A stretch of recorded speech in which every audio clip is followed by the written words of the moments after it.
Live broadcast. We are here live. I'm going to say it again. We're here live here on YouTube for the second week now. The 49er Noir live broadcast. Andrew Pasquini, Jason Aponte. I still can't do it. After 4 weeks, I still can't figure out which hand to use. Jason Aponte there to my right, I believe. I'm looking at my left, but oh, hey, and now I'm talking on YouTube. Here we go. Okay, I'm in my ears. We are live. Week 4? This is week 4 of the we just passed week 4 of the NFL season. The 49ers lose to the Philadelphia Eagles 25-20. They dropped to 2-2 on the season. And I'm sure, Jason, you and I have absolutely nothing to say about this game. I'm sure we have no opinions whatsoever. Super uneventful. Nothing. Game that really didn't raise a lot of questions on the fan base. Like this game was like super boring. Nothing to unpack here.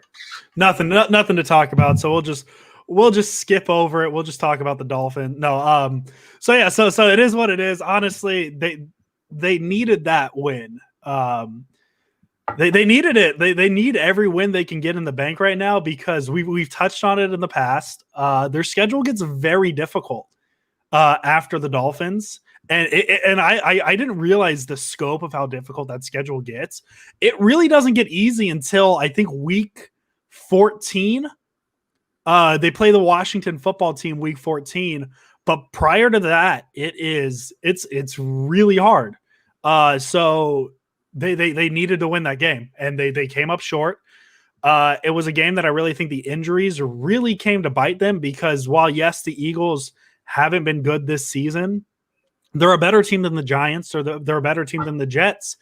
And so I don't know, where do you want to start personally? I have like 4 or 5 places I could choose to start, whether it be positive, whether it be negative.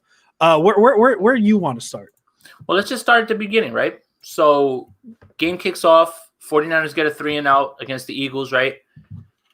Kyle Shanahan understands right then and there with the first play, give Nick a layup, get him a throw, get him going. He misses it. Yeah. And it wasn't even close. And if Kendrick Bourne doesn't put his hands up, that's picked. Okay? Misses that one. And you kind of see Nick going to the toilet a little right there, like almost like the next throw is the one that's going to make everybody puke when you see it over and over. He sneaks Kyle Juszczyk out. That's a play that, again, Kyle Shanahan trying to get him going, trying to get him a big chunk, trying to get a score on the first drive. Because if you score on that first drive after the 3-and-out, defensively what you call changes, offensively what you call changes, and the whole game swings. I don't know if Kyle Juszczyk was going to score. I just know that he was going to rip off 60, 65 yards easily. At minimum. Yeah, right. And that's a play we've seen Shanahan go to. I mean, that was the play, if I remember correctly, week 17 against Seattle last year. They went to that. It was pretty much the same thing, just the other side of the field. He used it in week 1 also. He used it 2 times. The first time he tried to use it, Jimmy couldn't get over to the read because of the pressure in his face. And the second time he used it was on the very next drive. Like, he used it right away. So that's a jump start play. Like, that's a play that he understands can swing momentum, get the guys in good. So when you notice that Nick Mullins misses these layup throws, you automatically know right there he's off. Yeah. He's off today. And if he's off, the 49ers are in trouble in this game. Kind of started right from there. Yeah, and I mean, honestly, like the more I think about it, I mean, you can make a case, and I understand that there's still 58 minutes of football left. The game may or may not have been decided on that play. Because, I mean, you look at it, Niners go down and score that drive. I mean, there's a lot of moments, and I know you can't do it, where you say, well, if this thing changes, the game plays exactly as it is. But you could make the argument that, hey, they connect on that throw. Juszczyk gets down. Let's say worst case, he gets to the Philadelphia 45. Right? That's all of a sudden the offense is humming. They just got a 65-yard gain. Maybe at the worst, they get a field goal, right? And then you play the game of assume everything happens the same. Now, instead of being down 5 at the end of the game, you're down 2. You kick a field goal, you win the game. So, and I know that's not fair to do. You can't do that because obviously not everything's going to be the same the whole way through. But it was really early in the game for a momentum swing. Yeah, and I think that like I said, like I kind of touched on, like the way you call the game on both sides of the ball changes. You put pressure on the Eagles to go score points. Let's put it out there. The defense played very well in this game. Aside from the fact that they have no idea what they're doing with the zone read, that's a whole other issue. But realistically, this defense was bailing them out the whole night. Yep. Giving them a chance to come back. And, it's frustrating because, Nick has one of the best throws of his career in this game. That shot to Kittle down the field over the shoulder. Beauty, absolute dime. And then he throws a pick six right to a linebacker, which we've seen Jimmy do. But the difference is Jimmy shakes that off and immediately comes right back. With him, Kyle pulled him right away. Yeah. And then, it's just there's other plays, right? And it's just missed throws. I don't really understand why people are bashing Kyle for play calling, right? If the quarterback's not throwing it to whoever's open, that's not on him, right? Now, he calls a great play right before the Nick Mullins fumble where it almost looked like a zone, but I really feel like it was man. The Eagles did a poor job of guarding it out. They slipped Kendrick Bourne to the sticks. He throws it. It's a little off. Kendrick Bourne doesn't bring it in. I bet you that if you ask Kendrick Bourne, he would tell you, I should have caught that. Yep. And that really just was the tip of the iceberg when it comes to all of the missed opportunities. And there's a lot. And a lot has to go towards the line. Straight up. And not one person on the line. No. Ben Garland's the only one that probably was the cleanest. Everyone else, Trent Williams had a bad game. Shocking. Uncharacteristically bad game. Shocking, though. And not just allowing pressures and sacks. The penalties. The mental errors. You don't see that from him. No. Mike McGlinchey continues to get ragdolled. Lincoln Tomlinson continues to struggle. Daniel Brunskill, I don't know, bro. This is night and day from the person that was here last year. I mean, you watch the fumble. The fumble really changed the game. Click, what's up, baby? What up? The fumble, the play that changed the game. I mean, really put the game away almost. Brunskill, I apologize for not knowing the Eagles roster off the top of my head. 43, I think it was 43 or 34. The one who came in the blitz, by the time Brunskill realized he was blitzing, it was too late. He was way past him. Right. And Mullins fumbles, Philadelphia picks up the ball. They score the touchdown, and then the pick six happens. And there's just so many plays I feel like we could talk about at length that we'll spend an hour talking about the Philadelphia game because there's just so many little plays. I mean, even the pick six, right? Mullins said, and seeing it on the all 22, Mullins said he saw the linebacker. He just tried to get it over him and he just didn't get enough on it. But watching the all 22, 20, well, even if he gets, let's trust him and says he tries to get it over him. 21 had the play read perfectly that if you don't get it over the linebacker, 21's just going to pick it off and run it to the house too. So I don't know what he saw on that play. I'm not going to sit here and try and tell him what he should have seen because I am a guy who sits in his room all day just watching football, and Nick Mullins is playing football. I'm not going to try and tell him what he saw, but I personally don't know what he saw. Bourne wasn't open either way. It felt like the moment got too big. Yeah. Right. Nick had heard everything that had been said all week about, cashing out, big deal, maybe replacing Jimmy, blah, blah, blah. He heard all of that. Yeah.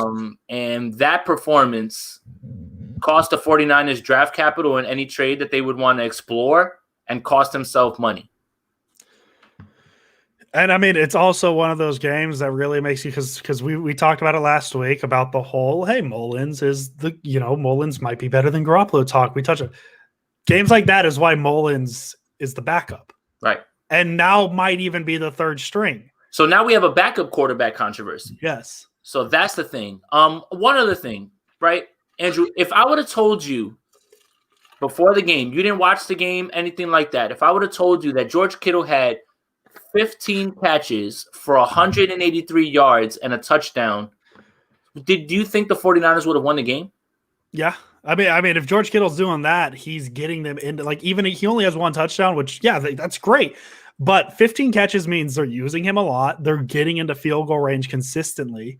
and setting up for touchdowns. But like that just wasn't really the story. No. The issue really becomes like, we were talking, right? And I told you, big George Kittle game coming. Everybody's like, oh, you really jumped out on a limb. No, it's because Nick only really has eyes for George. Yeah. And that's what you saw, right? And I think a lot of the frustration comes from, okay, well, why did the wide receivers get 10 touches amongst all of them, with 6 of them coming on the last 2 drives when CJ Beathard entered? Like that throw to Ayuk, that's a run. Yeah. Here's the thing. So here, look, this is a good question. Click. Here's the thing. Who had better games, Beathard or Mullins? Mullins has had better games. Yes. For sure. But he is a spot starter, right? Here's the thing about CJ Beathard. So I was impressed with the way that he came in and looked composed and everything. Now, granted, the Eagles were playing prevent and they were just allowing everything in front of them. And that's fine. That's smart, right? Like, run up and tackle, keep them in the middle of the field. Don't let them, make them use their timeouts. Smart, right? But I kind of, I give CJ crap all the time, right? I was very surprised at how mentally strong he was to jump right in and throw the ball really well. And the thing about it is that CJ Beathard has the best deep ball on this team. Anybody. Now, if we could do something, like I said, like Wolverine, where we could lift the deep ball from CJ Beathard and give it to Jimmy, that's something I'd be on board for. The reason that you kind of have to look at both is that CJ's more mobile than Nick. CJ has a better deep ball than Nick. But we have seen CJ Beathard be worse than Nick Mullins. They're both backup quarterbacks. That's the issue. I think, Beathard definitely had some struggles, but I think come hell or high water, you're going to see 10 out there this week. Yeah, I mean, he was limited in practice today, so definitely I think that's a good sign. In terms of, I do want to give Beathard a lot of credit because he easily could have came in and tried to make things happen, right? He could have tried, but he took what the Eagles defense was giving him the entire time. The entire time he took what they were giving him. And he looked fast processing it. Yes. Like he was decisive, getting the ball out. Like that's what you like, and that's the thing, right? So if you're CJ Beathard, you hear everybody talking crazy about you, right? And you're just like, I'm never gonna get in the game. Everybody loves Nick. And then they call your number and you're ready. That's impressive. There's something that has to be said about the game gets closer. Now, if he runs in that 2-pointer or if George Kittle catches it, then we're talking about a field goal, and who knows where this game goes. But again, that's assuming everything plays out the way that it did. Yeah. I was yelling at the TV for him to run it in, and then when I saw the replay, I was like, George, you got to bring that in. I love you, buddy. It's not an easy catch, but it's a catchable ball. Right. And we've seen Kittle make harder catches and harder plays. So it's tough. I don't want to be the one making the decision on who the backup is at this point. I do think Mullins is the better overall quarterback. I think as a whole picture in the 49ers system, I think Mullins is better, but he relies too much on rhythm. And if he doesn't have that rhythm, then give me Beathard. Well, that's the thing is that you saw it come apart so quickly. And then when he got into rhythm, like Kyle did a great job coming out of the half. Did an amazing job of making sure that he got the matchups that he wanted. This is why Kittle was eating all that whole drive. Like he made it happen, Yeah. And the thing is that this line, I don't want people to get confused and say that this line is going to improve when Jimmy Garoppolo gets there because it's the same line and they were doing the same things when Jimmy was there. Clearly he got hurt, right? Here's the difference. Jimmy's a bit more mobile. Jimmy's got a bit more on his ball and he gets it out quicker. So he masks so many of those things. And Nick's a statue. Let's face it. Nick really can't move. And the league is turning more towards not necessarily running quarterbacks, but the line play is dropping across the league everywhere. And it's going more towards mobile quarterbacks who can move and create more time and create outside of the pocket. That's what's happening in the league.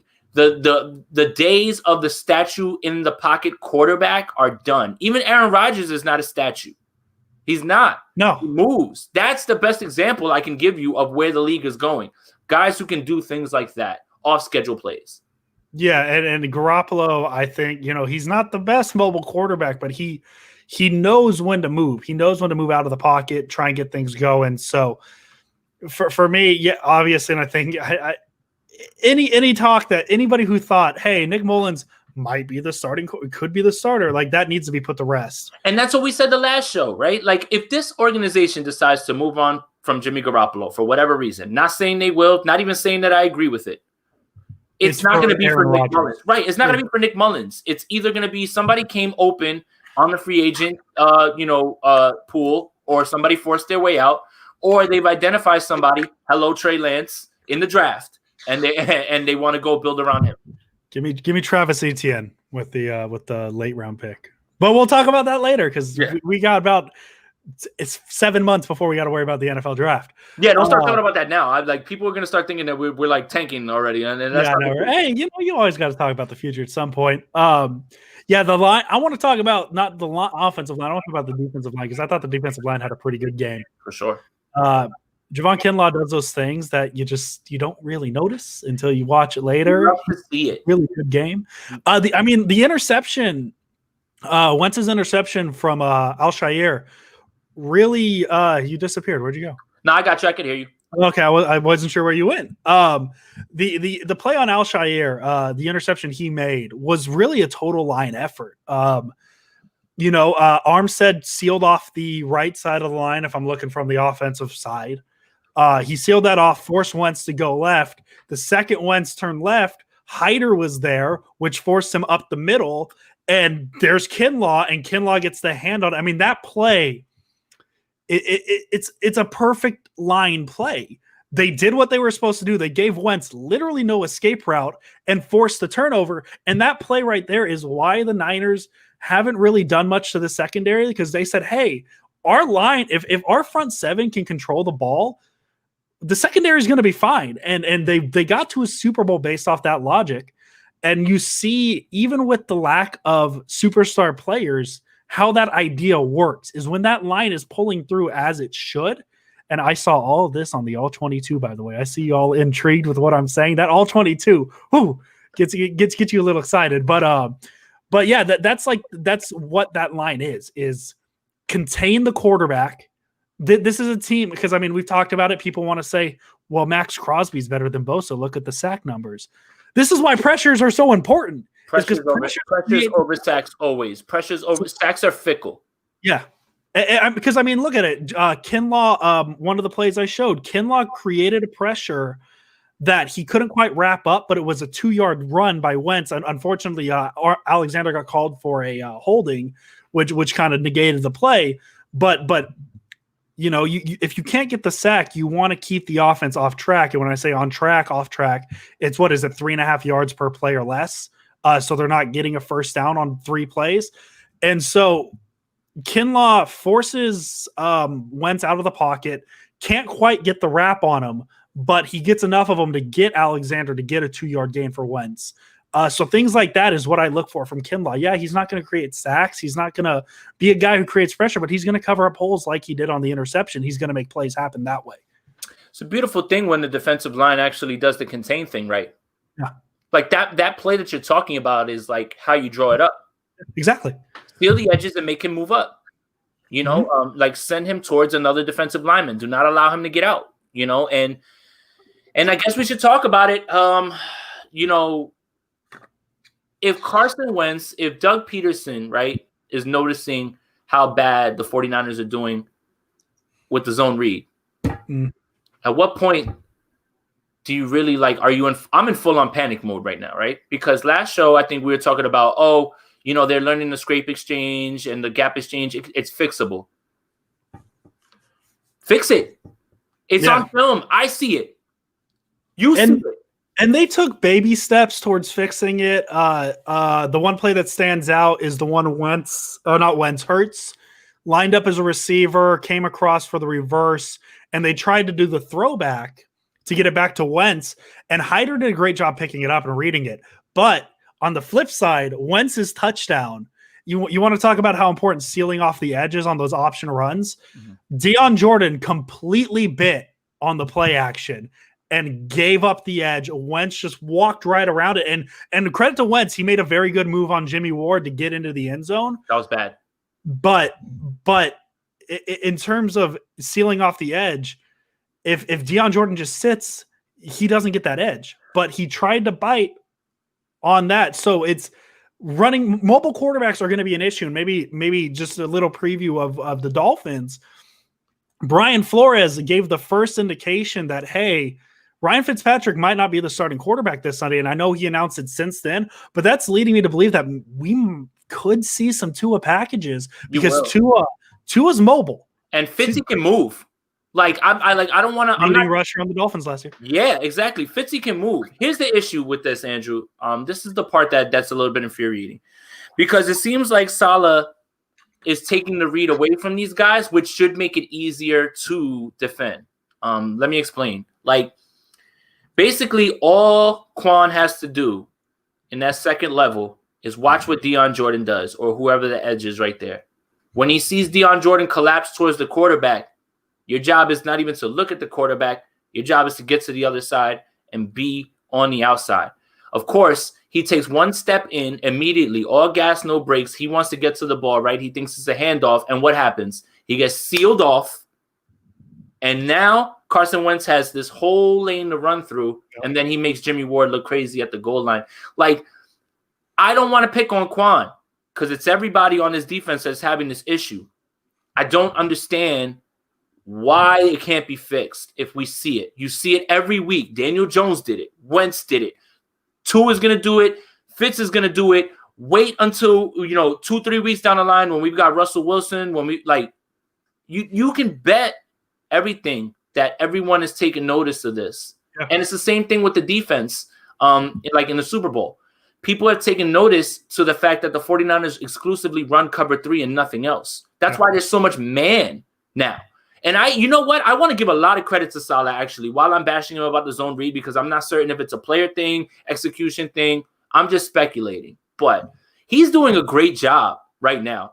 He's doing a great job right now, honestly, dialing up these pressures. Every third down, they're blitzing. That's it.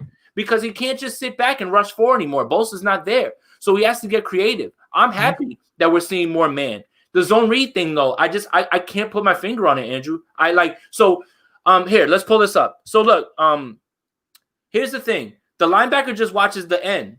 Like, he's just gonna whatever the end does, the linebacker has to do the other thing. That's the thing. If he collapses into the pocket, then go outside. If he decides to go outside, then you're inside. That's how he's trying to make it easier. So they're not sitting there trying to figure out who has the ball. Like, and there's a good point about why not just go and hit the quarterback. The problem is guys are trying to diagnose and not reacting.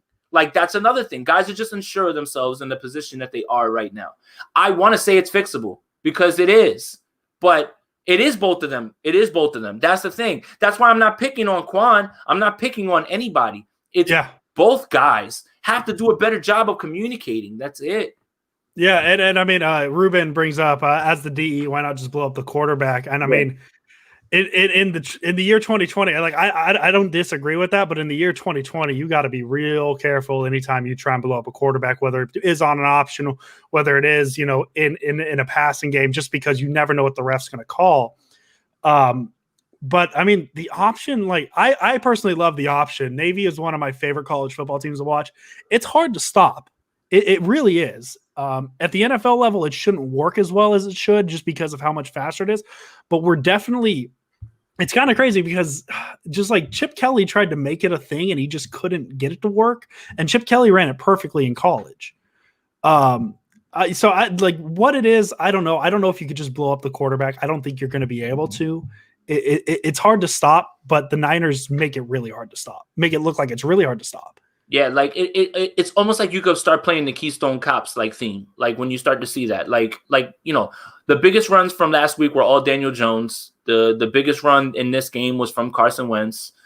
You can bet your ass everybody's looking at this and saying this is how we're going to attack them until they show you that you can stop it. And it's like, like I said, I want to say it's fixable and it looks like it is, but hey Ruben, thanks for joining as well too. Oh yeah, anytime we get questions, we do our best to get them up. If you guys have questions, let's get them on. We want to, we kind of want to streamline the show too, but as long as the conversation is in the same direction, then we'll try to get to it as best we can. I touched on this last week a little bit too, and I know this is on Saleh too. The trust they have in their personnel, and I talked about the Jermichael Hasty thing last week. Mhm. Jamar Taylor, excuse me. He gets one snap. He comes in as the slot receiver, and the Niners recognize that, hey, the Eagles might be looking at Jamar Taylor because Send he him in a doesn't have a blitz. snap. Yeah, and they shoot him on a blitz first play, and he gets the sack. And to me, that's thinking a little ahead because they could sit there and be like, well, the Eagles probably recognize Jamar Taylor doesn't have a snap this season. They could target him on this play. Yep. But they shoot him on the blitz. He gets a sack. The play I wanted to talk to you about, and I tweeted about it last night. Dante Johnson. Dante Johnson. See, to me, watching tape for the first time, and also let's pull it up. You're going to pull it up. I'm going to pull it up. To me, I just think he gets beat. I don't think he necessarily does anything wrong on the play, but maybe you see something different. No, I don't know if I say that. Let me see. I gotta make sure that I pull up the right one. I'm probably just gonna have to pull it up off of Game Pass, most likely. But you can keep talking. So to me, he just gets beat, and I think Wentz makes a really good throw. Right. To me, I don't know what you can really do as a corner. Right. In that situation, I know it's really easy to sit back and look and say, well, who is that receiver he's guarding? But at the same time, Eagle fans are probably saying, who's the guy guarding the receiver? I don't know. So it's a bit of a give and take, I think. I don't think Dante Johnson could have done anything really different on this play, but I want to see what you saw, and we're working on pulling it up. Yeah, give me a sec, guys. Something about Safari always just makes me jump out of it and then jump back in for some reason. But look, I'll be honest with you. I give Dante Johnson a lot of crap, man. And I have to say, I've been thoroughly impressed the last two games by him, even with this play. This play, I'm not going to give him crap on. Did you hear the backstory on what happened on this play? I have not, no. Okay, so Dante Johnson tore his groin on this play. Okay. And kept playing because they were out of receivers. So let me pull this up. All right, let me hold on. Let me slow it down real quick. All right, let me bring it back. So here's the thing, right? Dante Johnson's here at the bottom. He starts the rep really good. We'll do it slowly like that, and then we'll hit play. So the rep is good so far here, like all the way through, pushing him through to the sideline. He's even knocked off the route a little bit. Like Johnson's doing all he can right there. This ball, first of all, was thrown when? Right there? Yeah. Right there? Wentz let it go? And this ball, I thought it was a blimp. Like when he threw it, I'm like, when is that going to come down? And that's really the key to a great deep ball. Look at where that dropped in. It dropped in right over his hand. To me, the only guy who can catch it is the Eagle. Right. And that's the thing. So it's two things when it comes to the actual deep ball throw, right? Yeah. One, it has to be placed perfectly, but it's not about velocity. It's about falling from the sky into this is why Russell Wilson's deep ball is probably the best in the game, because it falls into your hands. You're not reaching for it. It's not hard thrown. It's where you can get it, and keep running. That was just a beautiful throw. Better throw. Great play from the kid. Dante Johnson played his ass off on that rep. I'm not going to give him any crap for that. Yeah, and because I know that Niner fans they've just kind of picked a guy in the secondary, and Dante Johnson seems to be that guy. And I know they want to be like, oh, well, of course, Dante Johnson gives it the game-winning touchdown. To me, I don't know what he's supposed to do there. No. So I was curious as to what you got. No, nothing he could do there. Nothing. Just better throw. You tip your cap sometimes. Wentz made a big boy throw in a big moment. As much crap as I was giving him all week about his misreads, that looked really good. And that's the issue, right? We talked about it. If there was one thing that was going to swing this game, and it sure as hell did, was the defensive line against the offensive line. And the 49ers let them hang around long enough where it became such an issue that it forced the 49ers not only one to be conservative with their play calling. How many times did you see George Kittle and Jerick McKinnon just blocking because the line was so bad? And that was it. It was the game-winning touchdown, and I'll tell you why. Because right after that, Nick Mullins throws the interception, right, and kind of puts the game out of reach. They didn't have to score again on offense after that. So that's why I feel did they? No, they didn't, because the next one is the pick six right after the touchdown. Yeah, I mean, that's a game-winning touchdown for the offense. Yeah, that's what I mean. Like Wentz didn't have to score again. Yeah. Like, that basically put all the pressure on the 49ers to have to score every time that they had the ball. That's what I mean. So are we ready to close the book on the Eagles? Let's flush it. Let's flush it. Look, you guys already know Eric Armstead had a great game. Kinlaw had a great game. Fred Warner had a good game. Brandon Ayuk is amazing. He's and you're seeing it. Incredible. Kittle's the man. Jet, he's dancing a little bit, but I think that he's doing the best he can, considering that we can't run block worth a damn at this point either. So apparently there's some crazy stat that Nick Newman gave me. I was just on his show on this past week with Marco. He had 59 yards rushing and 56 were after contact. What? So that means every time you touch the ball in the backfield, you're getting hit. Like, look, I think we understood that we were limited in pass pro. We're not limited in run blocking, and we need to fix that. Yeah, so that's something that needs to be fixed, because the run game is where this offense really looks good. I mean, the run offense, the Niners definitely play where the run offense sets up the pass offense, and if the run offense isn't doing anything, there's nothing they can do. Check this one out here. So Ruben brings up a good point, and this kind of segues into Miami, right? Because we can just go flush it. If Jimmy played, the 49ers win that game. Bottom line. Convince me otherwise. Sorry, even with everybody there, can't convince me otherwise. The 49ers would have won that game. And the 49ers, they're missing him, and they're really missing Raheem Mostert. Missing Mostert. And that was going to be my segue into the Eagle game. You want to spend the next 5 minutes talking about the injury report like we did last week? Because it's pretty much going to take 5 minutes. We could. I like the question right here. Check this one out. So Pittsburgh comes back week 7. We did have that confirmed. That it looks like everything's on track for that. And I think they do move Garland actually to another spot for Brunskill at least. The problem is this all this talk about putting Mike at guard. Mike's too big. Too tall to be a guard. Like there's a lot going on with Mike right now. I don't know if it's in his head. His technique is off. He's rushing his blocks. Like the one where the interception Nick threw, it's a horrible play by McGlinchey and a horrible play by Nick. Both of them were wrong. Yeah, I mean that's where the quarterback. And I think what happened, I tried to get his hands on him too quick. Like he's trying to get his hands on him too fast to sell the run, and it's like, slow down, man. Like play your keys. Like relax. Yeah, and that's the play where I think a veteran quarterback probably takes the sack because they're in field goal range. Why are you forcing? Because my first thought was to throw it away, but looking at the behind the camera all 22, he wasn't out of the pocket. He was still in the pocket. Okay. He did not get past where McGlinchey was, but still take a sack there. I mean, he threw it up to nobody. So segue into the Dolphins week. 49ers practice report. Did not practice. Dante Johnson groin, Emmanuel Mosley concussion, Jimmy Ward wrist, which they need Jimmy Ward. They need Jimmy Ward with all the injuries, and I'm really hoping that they just kind of held him today. Limited in practice, and this is the big one. Garoppolo, Greenlaw, Mostert.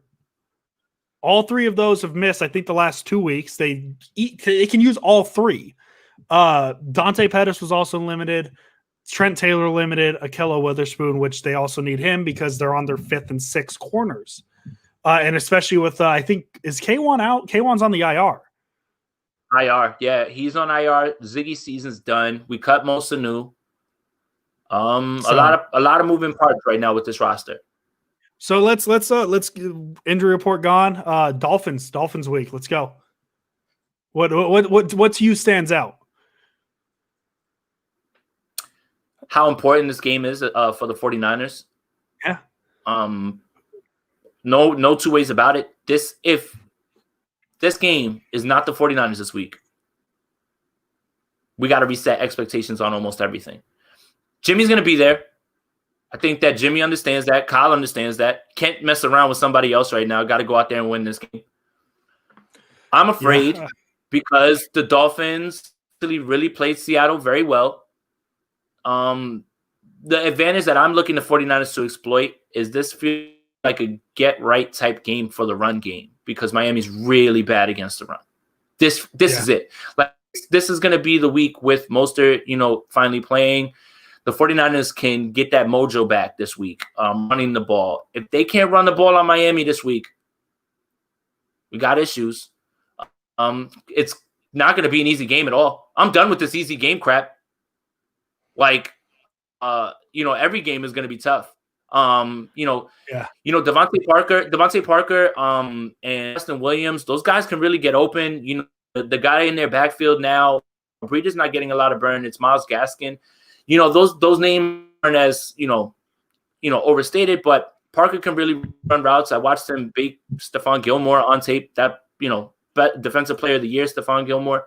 So, gonna be a tough one, man. This is gonna be one that the 49ers are gonna fight, and unless the offense gets going. If the offense gets going, then that's it. The offense is gonna have to carry this team. It's clear, right? I'm not even saying anything it's obvious. So the one name I think the Niners need to look out for, and I'm curious to see how Brian Flores uses him, is quarterback, running back, wide receiver, punt returner, kick returner, Lynn Bowden. I'm curious. So how because here's the thing, right? Like, Raiders drafted him and then they traded him. Raiders, whatever. But I don't think he's been getting a lot of playing time over there right now. Like, I know that they have him like as that gadget type. How many snaps he actually has played? I am looking at it right now, actually. Okay. Lynn Bowden, 2 games, 1 carry, 1 target, and he has not made a throw. But to me, I'm just curious to see if they use him as an option quarterback. That's really the only way I see them using him, as like a quasi wildcat formation guy, just because the Niners do struggle against the option. Because I don't see them running out Ryan Fitzpatrick to do the option too frequently. And I definitely don't see them using Tua in an option sort of situation just because of his hip. And I don't think they want him, because running the option gets your quarterback hit quite a bit. So I'm curious to see if they do use Lynn Bowden in any kind of quarterback situation. That's my big question. I'm not going to say he's like this. He's going to be an impact player. I'm not going to say he's an X factor in this game. I'm just more curious to see how they're going to use him. Right. And then, with the change from what I'm interested to see too is like with the change to more man, because we've been seeing it across the board, Yeah. I'm interested to see what's going to happen with Mike Gesicki and who's going to cover him, because what they do with him is he's not a line tight end. Like, he's an in the slot guy, and Jimmy Ward was kind of getting picked on. I think that team identifying that if Jimmy Ward's coming down to the box, or if he's going to play in the slot, you might want to attack that matchup. And Mike Gesicki's a big boy, man, and he can really run too. So like, there's matchup problems there on that side. That's what the concern comes in, is the weapons. Parker, Williams, Gesicki, Isaiah Ford, even guys that they can get the ball to. And say what you want, Miami might not be, an upper echelon team, but they're moving in the right direction. Brian Flores, made improvements to this roster, and so did they. They did it all off season. They improved the line. They played Seattle really well for a few quarters, man. Like, it just that's the team they are. The levee broke, though. You can't expect to keep him down the entire game. It was bound to happen, but they hung around for a little while. They have some sneaky weapons on this offense. They do. Devontae Parker, Mike Gesicki, Myles Gaskins has turned out to be pretty good for them. Preston Williams, he's all right. Matt Breida's obviously there. I still think they need to use Breida more, but that's beyond the point. They have some sneaky weapons, and if you really do sleep on them, they can put up points. Yeah. They didn't do much against the Patriots. They put up 23 against the Seahawks. Against the Bills, who have a pretty good defense, they put up 28. Against the Jaguars, which, they're the Jaguars, they put up 31. They're a team that can put up points on the offensive side of the ball. So I'm interested to see how Saleh deals with them. And their defense isn't great, though. Their defense hasn't been great. Their secondary more so. Byron Jones hasn't, put in the hell. He's been hurt. I apologize for not knowing how to pronounce his name. Their first round pick, Noah. Oh man, if I could pronounce it, Igbeogini. There we go. I can pronounce it now. He hasn't produce like a first round pick. So if there's anything the Niners should be able to do, and I mean, they don't stop the run, or excuse me, they don't stop the run well. The Niners should be able to pass the ball a little bit. I mean, this is let me see here, 27th overall defense in total yards allowed. So the Niners should be able to move the ball a bit. And Look, Shanahan should have a field day against the soft defense. The 49ers are going to win this game. I'm just letting you know. It's just that, things concern me. What concerned me last week with the Eagles ended up being the fatal flaw for the 49ers, honestly, in this game. Yeah. You're encouraged that Debo comes out of this game fine. Now we're talking about Debo, Ayuk, Kittle, maybe Jimmy and Mostert in whatever capacity. We'll see going forward, but it would be really nice to get all these guys in here because, like I said, this is a really good spot for people to start feeling good again. Like to start to see the run game move, to start to see the pass game open up, start putting some other things in the defensive coordinators' minds across the league that they have to cover and they have to stop. I think everybody's eager to see how Debo and Ayuk work on the field because they pretty much use the same. It looks like it's just that Ayuk's faster and has over the top speed and it's just a bit more. Whereas Debo is just a better with the ball in his hands as far as running as a running back. Like as far as like seeing the holes and everything develop. So, this is their spot. This is their spot right here to feel good, and then boom, you go right into Rams week like. Hopefully getting Sherman back, and then, you take that move in there and you just start moving in the right direction. So it's got to be the Niners this week. Got to come out and play like a desperate team. I'm hoping that they offensively, they play the vertical game a little more. I mean, this is a team that usually in general relies on the yak yardage and like you saw it after Shanahan, pretty much lost trust in Mullins after that first drive. It was reverses, It was, screens. I think this is the game where they need to come out, especially against a secondary as poor as Miami's, and try and stretch the field. Try and stretch it north and south instead of east and west. Take some deep shots. See what happens. Show the league that you can do that because – I mean, let's be honest. The Niners, the reason they make so many explosive plays is because they have so many guys who can run with the ball, as opposed to throwing the ball 40 yards down the field and getting a 50-yard gain based off that. They'll do it every so often. The Niners had that ability, but a little more consistency would be nice, especially against this Miami defense. The thing is all of those big shots that are thrown, they're thrown to guys who are open off of play action. Like those deep passes aren't straight dropbacks. Like that's not what see that, but I don't think that necessarily is conducive to Jimmy's skill set. To have him be just like a straight drop back and just like he's not a throw guys open type guy. I think we've seen that, right? Like I think we have enough of a sample size to know that. So that's why it's the running game is everything. Get the running game going, and then you can take your shots down the field on play action when everybody's to play up, and you can really start to make things happen with that play. It's like a lot of that's right here in front of them this week. Like they can really like would I be surprised if the 49ers came out here and punched Miami in the mouth and beat that out of them? No. Am I expecting that? I don't know if I can expect that. I just need the 49ers to win this game and then get people healthy, and we'll assess again next week. Just win the game. Yeah. I mean, as simple as it sounds, I mean, the key to this game is just score more points. So, I mean, it sounds simple. You don't need to blow them out of the water. You don't need to do anything like that. Here's my stat. Yeah. In games that the 49ers have outscored opponents, they're 2-0. In games that they haven't, they're 0-2. Yeah, like it sounds dumb, but like, man, like they shouldn't don't come out and try and boat race this team. Just play the 49ers game. And if you win by 1, good. If you win by 17, good.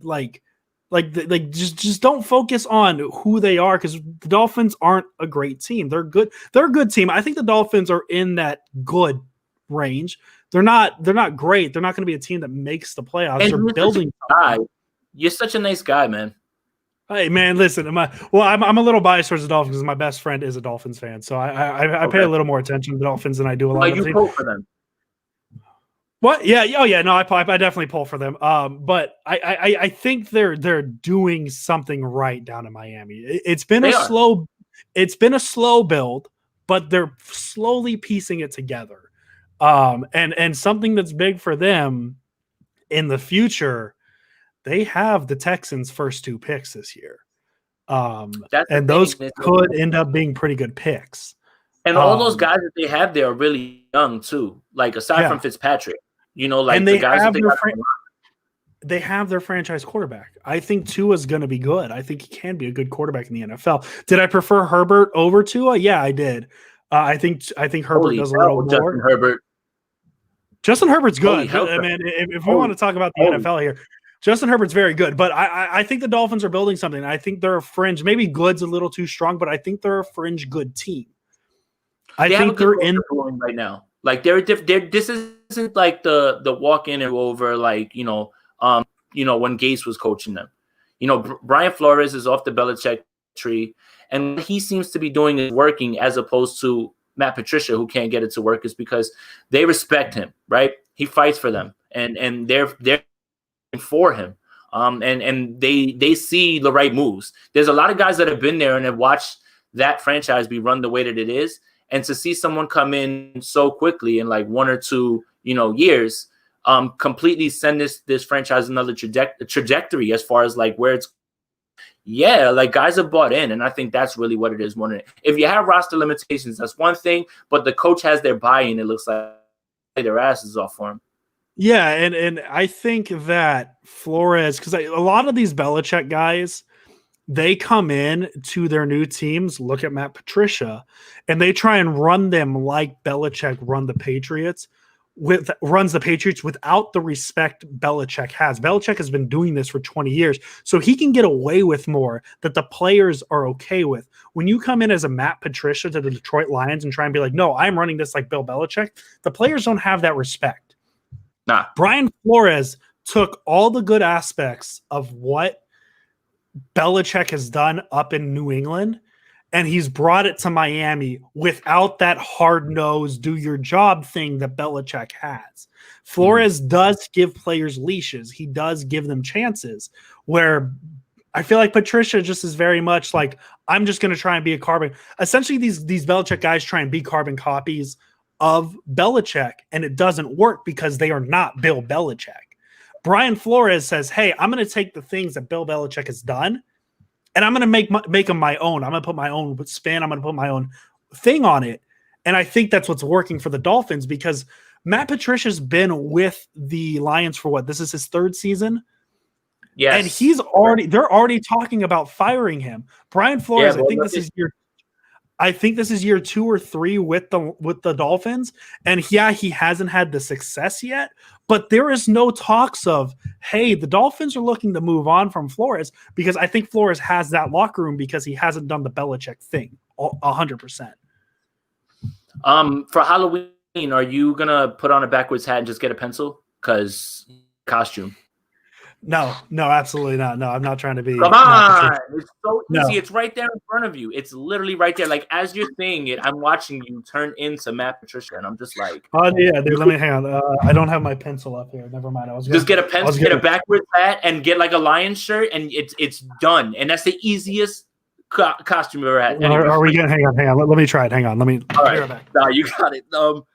But yeah, the Dolphins, look, the 49ers should win this game. Like I said, the Dolphins are, it's not a fitted. Look. It's not like the official one, but it still works.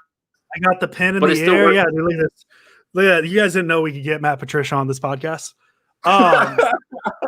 So that's I like what Brian Flores is doing down in Miami to get it back on track a little bit. And I do think Miami can be a good team in a couple of years, especially if Tua develops the way they think he can. Right. Honestly, like, for me, and just talking about the future, and I don't know how good the Texans may or may not be, but if that pick's in the top 5 and the Dolphins get, God, if I mess up his name, Penei Sewell in Oregon, the left tackle, that's a team that's a pick for that team. Yes, yeah. Matt Patricia is Basura. Thank you, Chris. That's my friend Chris right there. Thank you for joining. Matt Patricia's very bad. Yes, he hasn't. Real bad. So I like what the Dolphins are doing. But in terms of what they are in week 5 of the 2020 season, the 49ers should beat them hopefully easily, but we said that about the Eagles, so I don't know if I feel as comfortable saying that. But if we're playing hypotheticals and Garoppolo's playing and Mostert's playing and Greenlaw's playing, this shouldn't be a close game. No, and it needs to be not only an easy game, but a healthy game. Like no more injuries. Can we just get one healthy game? Can we just get everybody out? Can we get everybody out of this game in one piece? Yeah, please. Like I just feel like that's the best thing right now. Right. Do you have any other thoughts on the Dolphins? I think we kind of touched on it all. It's just the importance of this game. That's it. Like this feels like playoff game. You got to win this game. Got to win it. So we are officially a quarter of the way through the season. I know I didn't mention this in the show. I want to get a quick answer out of you, a natural answer. 4 games through the season, quarter of the way through. Who is the MVP of the San Francisco 49ers? Oh, man. Because I thought about it a little bit, and it's hard. It's a hard answer because I don't think anybody stands out. And I'm curious to see if you and I have the same answer. Right now, the 49ers MVP is probably going to be 2 people. Probably going to be Fred Warner on one side. Or call me crazy, but on the offense, Jet McKinnon. Where would this offense be if the 49ers didn't hold on to Jet and restructure his deal, right? With Mostert out, with Coleman out, with obviously not trusting Jeff Wilson, who apparently can't really run well unless he's just near the goal line. Mm-hmm. Where would this offense be right now if they didn't stick with Jet those 2 years after those injuries, man? And he's held up greatly, scored in every game. First 49er since some Jerry guy to have 4 touchdowns in the first 4 games. Without this offense is just kaput at this point. So I think it's got to be him because he's actually played all 4 games. Yeah, I am on the same side as you. I would give it to Fred Warner.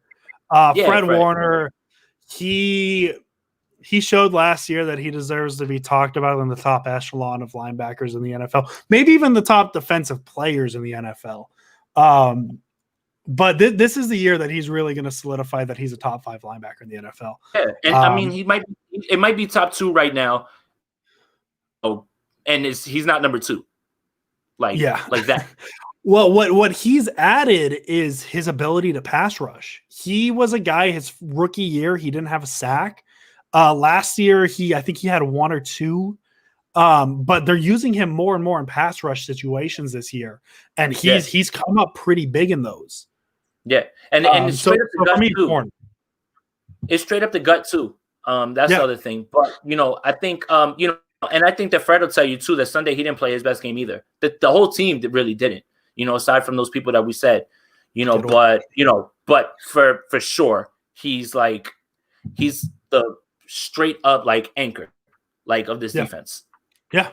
Eric Armstead's playing very well too, and I think people aren't talking about that as much as they should be as well too. He got paid, everybody's like, oh, I'd rather have Buckner. Well, we have Armstead and Javon Kinlaw now, so you have to think about it in those regards. It's not one player; now we have 2. Yeah, and I mean, even just the thing with the cap situation, everybody seems to forget is if they gave Armstead the contract, or not Armstead, excuse me, Buckner, the contract the Colts gave him, which was the contract he was looking for, George Kittle probably doesn't have his extension right now. Right. Well, that's the thing. And it comes down, who would you rather have, George Kittle or DeForest Buckner? And this is why I never discussed salary cap, because I have no idea how it works. The Chiefs had $35 and just signed everyone. Whatever. I just leave that up to the people who know that, So you got a score prediction for the game? Oh man, we were so wrong with our 31-17 prediction. Oh man. I'm gonna say, are we assuming Garoppolo's playing and Mostert's playing? Let's put it that they're playing, right? 35. No, here, let's do this. Jimmy's in, Mostert's out. Jimmy and Mostert's out. Give me 49ers 24. The Dolphins 17. Why not? That feels good. If Garoppolo and Mostert play 35-14. Okay. I think Garoppolo and Mostert make it that big of a difference. Okay. If it's Jimmy alone, I got them winning 31-21. Okay. If it's Jimmy and Mostert, then it's probably going to be like 38-40.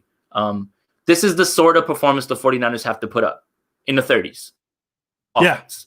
Yeah. The defense cannot be bailing them out. The defense in great situations where they can sit back and pin their and come for the quarterback because they're heavy in the game. Like, this has to be an easy win all around. And if the offense is going to get started, it's got to start right here. If Jimmy's going to play, it's got to start right now. You don't want to go into the Rams game wondering if you're going to get momentum in that game. Build it now and get ready for that one. And I guess we'll end the show in the spirit of Halloween. In case, and I mean, you could be looking at this and saying, why are you guys making such a big deal of this Dolphins game? Why is it such an important game? Let's end it with a scary story, shall we? Because after, in the spirit of Halloween, here's a scary story. After Miami, the 49ers go Rams at Patriots, at Seahawks, Packers on a Thursday night, at Saints, bye week, at Rams, then the Bills. Find me an easy win in there. You can't. So that is why if the Niners go into next week against the Rams 3-2, it is so much more important than them going in as 2-3. So that's why we are stressing this Dolphins game as much as we are. That's what makes the last loss so frustrating. Arizona loses again. Loses again. Seattle struggles with Miami. The Rams were taken out by that 6-1 front again. The Giants ran it, and again, their levee just broke at the end. They were doing a great job all game, and they were just running what Bill ran. So that still works, even with all the new little tweaks that McVay's put in there, right? So this was an opportunity for the 49ers to win this game and say, hi, we're 3-1, we're still here, and we're getting healthy. And everybody will be like, oh my God. That's why that one feels a little bit more frustrating, because the 49ers could have really realistically ended this stretch 4-1 or 5-0 if it's not for a few things. And that's what's got to be frustrating. But yes, we needed that win. But yeah, we need to get going in this game because we need to be running. And we shouldn't be trying to figure it out.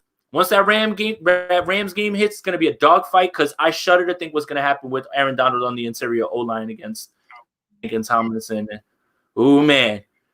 Ooh, baby. Yep. So we'll see where it goes. Yep.